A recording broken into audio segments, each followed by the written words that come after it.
ఓం శ్రీ గురుభ్యో నమ. గం గణాధిపతయే నమ. ఈరోజు వచ్చేసి మనము ఈ యొక్క రెండవ పక్షం ఏది మార్చి రెండవ పక్షం 16 to 31 వరకు జరుగు గోచార ఫలితాలు తీసుకుందాం. ఈరోజు తీసుకున్నట్లయితే మనకు గోచారం తీసుకున్నట్లయితే శుక్రుడు వచ్చేసి మేషరాశిలో ఉన్నాడు. శని భగవంతుడు రవి వచ్చేసి మీనరాశిలో ఉన్నారు. రాహువు కుజుడు బుధుడు వచ్చేసి కుంభరాశిలో సంచరిస్తున్నారు. ఈ యొక్క కేతు వచ్చేసి మీకు ఈ యొక్క సింహరాశిలో ఉన్నారు. గురువు వచ్చేసి మిథున రాశిలో ఉన్నారు. అలాగే ఈరోజు విశేషించి మనము ఒక్కొక్క రాశికి చెప్పుకునే ముందు కొన్ని విషయాలు చెప్పడం జరుగుతుంది. మన కల్చర్ ఏంటి, మన వ్యవహారం ఏంటి, అందరితో కలిసిపోయే తత్వం ఏంటి, ప్రేమతత్వం ఏంటి అనేది హైందవ విజయం.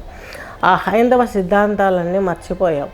పిల్లలకి మన పురాణాలు తెలియట్లేదు. పురాణాలు అంటే ఇవన్నీ జరిగాయా అని ఒక సంఘర్షణ, మానసిక సంఘర్షణ ఇవన్నీ వస్తున్నాయి. సెస్ అందరికీ వస్తాయి, నాకు కూడా వచ్చాయి. యోగంలో కూర్చొని యోగం ద్వారా మనం చూడగలిగితే అవన్నీ మనకు మహాన్స్ ఎన్నో వేల సంవత్సరాలు తపస్సు చేసి వాళ్ళు గురువులుగా ఉండి తర్వాత జనరేషన్లో వాళ్ళు దేవుళ్ళగా మారిపోయారు. ఆ పురాణాలే మనం ఇతిహాసాలు, భాగవతము, రామాయణము, భారతము ఇవన్నీ చెప్పుకుంటూ ఉన్నాం.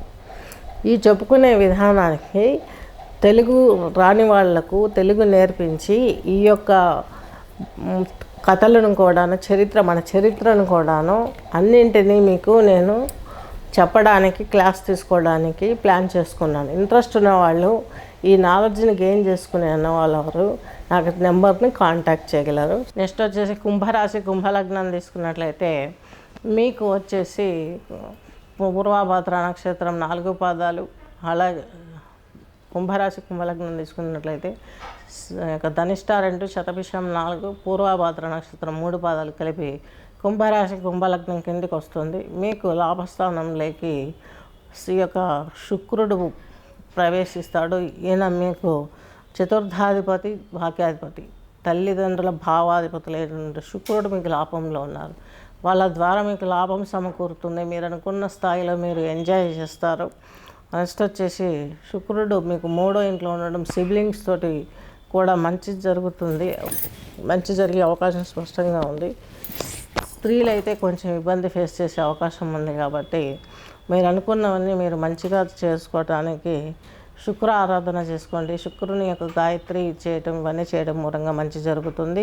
నెక్స్ట్ వచ్చేసి కుంభలగ్నం కుంభరాశి వారికి మీకు పంచమాధిపతి, అష్టమాధిపతి అయిన బుధుడు మీతో కలిసి ఉన్నాడు. కాబట్టి ఇతను రాహువుతో ఉన్నాడు. కాబట్టి కొంచెం ప్రమాదాలు అది జరిగే అవకాశం ఉంది. కాబట్టి చాలా జాగ్రత్తగా కేర్ఫుల్గా ఉండి దుర్గా ఆరాధన చేసుకోవడం, విష్ణు సహస్రనామం, సుబ్రహ్మణ్య స్తోత్రము, స్వామి పూజలు, ప్రతి మంగళవారం సుబ్రహ్మణ్య స్వామికి కొబ్బరికాయ కొట్టేసుకోవడము, ఇద్దరు అభిషేకం చేసుకోవడం, ఇంట్లో సుబ్రహ్మణ్య స్వామిది చిన్నది వెండిదైనా ఏదైనా సిల్వర్దైనా వేరే మెటల్దైనా తెచ్చుకొని మంగళవారం రోజు మాత్రము ఈ యొక్క కుంకుమ నీళ్ళతో అభిషేకం చేసి మళ్ళీ ప్లెయిన్ వాటర్తో చేసి బొట్టు పెట్టి ఎర్ర పువ్వు పెట్టి పూజ చేసినట్లయితే ఆయనకి కొంచెం అన్నం నైవేద్యంగా పెట్టి ఆ అన్నంలో కొంచెం బెల్లం, కొంచెం నెయ్యి, కొంచెం పాలు వేసి నైవేద్యంగా పెట్టేసి పూజ మిగిల్చుకున్నారంటే ఈ కుంభలగ్నం కుంభరాశి వారికి ఈ సంవత్సరం ఉండే ఈ కుజుని యొక్క బాధ, రాహువు యొక్క బాధ,